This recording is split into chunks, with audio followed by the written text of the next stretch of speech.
noches.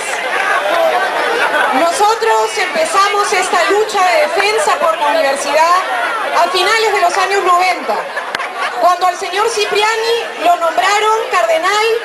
¿Por qué? Porque se coludió con el régimen fujimorista. Eso fue lo que hizo el señor Cipriani. Dijo, los derechos humanos son una cojudez.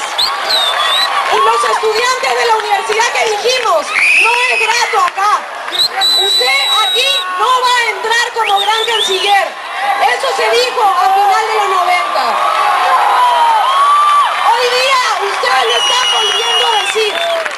Hace un rato Rafa Arraez que les dijo, las raíces son de ahora. Nosotros luchamos hace tiempo, sí. Ahora les toca a ustedes. Las autoridades muchas veces se mueren de miedo. La única manera de que sientan que tienen fuerza es que los estudiantes están acá movilizados. Están demostrando que ustedes no quieren una universidad controlada, donde tengan que cortarse el pelo y vestirse súper bonito para poder entrar, como la Universidad del Norte. Ustedes quieren una universidad donde puedan pensar, donde podamos debatir, donde podamos pensar de manera distinta.